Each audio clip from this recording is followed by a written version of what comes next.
Assalamualaikum warahmatullahi wabarakatuh. Sebelumnya, pertama-tama marilah kita panjatkan puji syukur atas kehadirat Allah Subhanahu wa Ta'ala, karena berkat beliaulah kita semua bisa membuat video ini dan juga sama-sama dapat menonton video ini. Terima kasih juga kepada Pak selaku dosen agama Islam telah memberikan kami kesempatan untuk membuat video ini. Sebelumnya, perkenalkan, nama saya Arasyid Makassar dengan NIM 2024-51005. Di sini saya dari kelompok 1 berperan sebagai moderator dengan judul materi tanggung jawab sosial teknologi dalam perspektif Islam. Di sini materinya akan dijelaskan oleh teman-teman saya. Tanpa membuang-buang waktu kepada teman-teman saya persilahkan. Saya akan menjelaskan tentang pengertian tanggung jawab sosial teknologi. Pengertiannya adalah kesadaran akan dampak sosial dari teknologi dan upaya untuk memastikan bahwa teknologi digunakan secara bertanggung jawab dan berkelanjutan. Tanggung jawab sosial teknologi dalam Islam menggunakan teknologi untuk kemaslahatan umat manusia sesuai nilai-nilai Islam. Jadi, saya akan menjelaskan secara singkat, yaitu kami diajarkan bahwa teknologi digunakan secara bertanggung jawab dan berkelanjutan, dan juga untuk kemaslahatan umat manusia sesuai nilai-nilai Islam, seperti tanggung jawab, kemanfaatan, dan keadilan. Seperti itu. Sekian dan terima kasih. Assalamualaikum warahmatullahi wabarakatuh. Menjelaskan dasar-dasar dalil dalam Islam dari materi tanggung jawab sosial teknologi dalam perspektif Islam. Jadi dalil yang pertama adalah kemanfaatan atau maslahah. Artinya, dan apakah orang-orang kafir tidak mengetahui bahwa langit dan bumi keduanya dahulunya menyatu, kemudian kami pisahkan antara keduanya, dan kami jadikan segala sesuatu yang hidup berasal dari air, maka mengapa mereka tidak beriman? Jadi arti dari surat Al-Nabiyyah ayat 30. Terus dalil yang kedua adalah keadilan atau adil. Ini dalil dari surat Al-Hujarat ayat 13, yang artinya, wahai manusia, sesungguhnya kami telah menciptakan kamu dari seorang laki-laki dan perempuan. Kemudian kami menjadikan kamu berbangsa-bangsa dan bersuku-suku agar kamu saling mengenal. Sesungguhnya yang paling mulia di antara kamu di sisi Allah adalah orang yang paling bertakwa. Sesungguhnya Allah Maha mengetahui lagi Maha teliti. Jadi kita ke dalil yang ketiga, yaitu kebaikan atau khair. Barang siapa yang menunjukkan kepada kebaikan, maka ia akan mendapatkan pahala seperti pahala orang yang menunjukkan. Hadis riwayat Muslim. Jadi di sini saya akan menjelaskan sedikit tentang mengenai dalil-dalil. Jadi tanggung jawab sosial teknologi dalam perspektif Islam ini sebenarnya ada banyak. Cuman yang kita ambil dari kelompok kami yaitu 3 saja. Yang pertama, kemanfaatan. Kemanfaatan ini bisa dilihat dari dalilnya. Dan apakah orang-orang kafir tidak mengetahui bahwa langit? Jadi kita di sini diajarkan untuk menyatu, kemudian dan kita di sini jadikan segala sesuatu yang hidup berasal dari air. Jadi dalilnya ini untuk kemanfaatan. Kemanfaatan berarti kemanfaatan teknologi.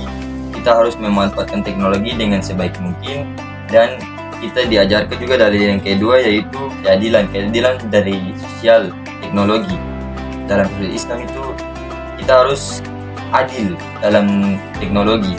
Yang ketiga adalah kebaikan. Kita harus membuat kebaikan dalam teknologi. Itu saja penjelasan dari saya. Assalamualaikum warahmatullahi wabarakatuh. Jadi saya akan menjelaskan tentang penerapan tanggung jawab sosial teknologi dalam konteks Islam. Yang pertama itu pengembangan aplikasi Islam, yang kedua itu e-commerce halal, yang ketiga itu telemedis, dan keempat itu pendidikan online. Oke, yang kita bahas pertama itu pengembangan aplikasi Islam. Ya dulu, apa itu aplikasi Islam? Aplikasi Islam adalah perangkat lunak yang dirancang untuk membantu umat muslim dalam menjalankan ibadah, mempelajari agama, dan menemukan diri dengan komunitas muslim. Lalu fitur-fitur apa yang terdapat dalamnya? Ada fitur yang terdapat dalamnya itu ada namanya jadwal sholat, Al-Quran dengan terjemahan dan audio, dan juga fitur sosial untuk berdiskusi dan berbagi konten Islami.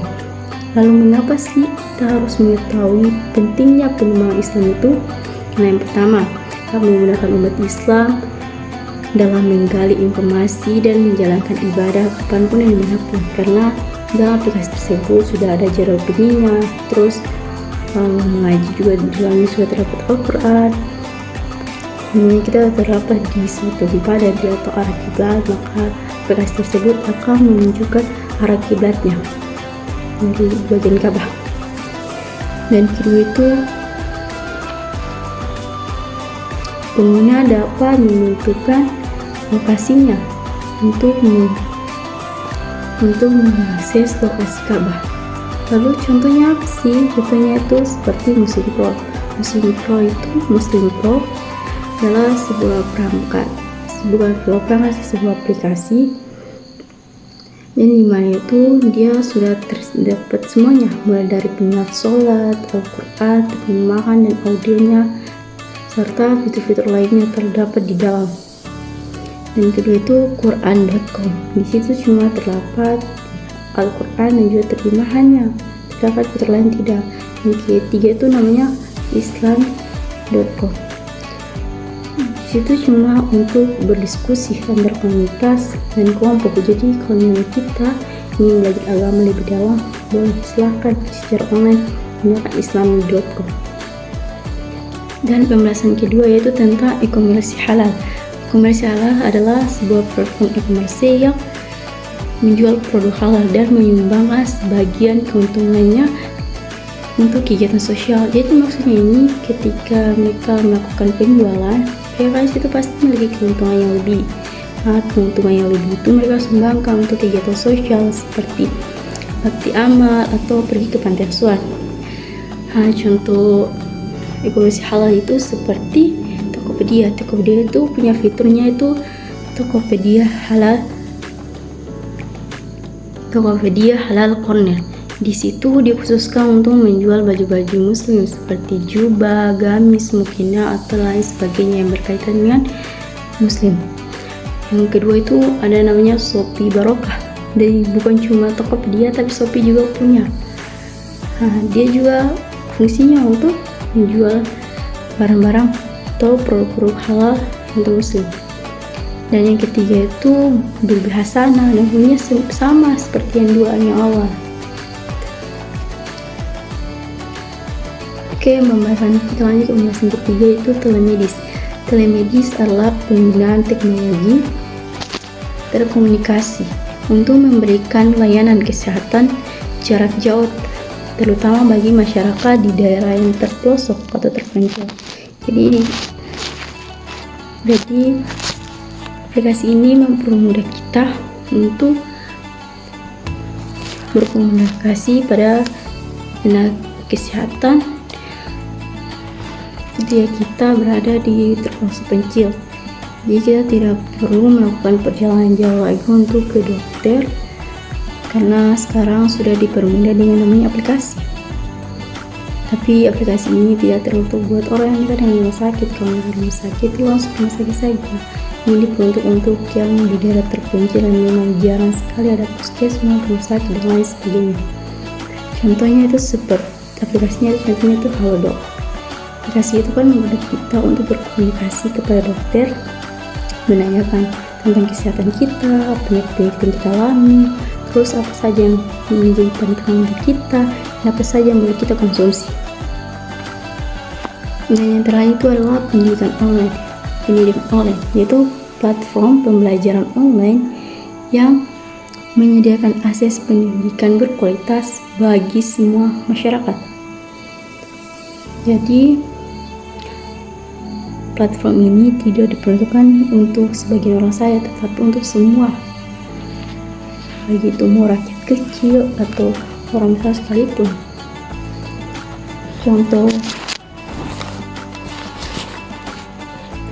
Contoh aplikasi ini ialah Contoh aplikasi ini ialah kelas ruang guru. Ruang guru itu kan diperuntukkan untuk semua orang yang ingin belajar tingkat SD, SMP, SMA, walaupun masih saja diperbolehkan.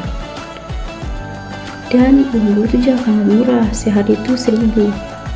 Jadi bisa diperlukan selama sebulan itu terlalu mahal buat kita yang ingin belajar. Karena fasilitas di ruang guru juga sangat sepadan dengan sekolah-sekolah yang ternama. Kalau tentang situs online itu ada kelas bahasa Arab, terus ada kelas kitab. Jadi kita bisa belajar bahasa Arab lewat online dengan ustaz-ustaz atau ustazah di online.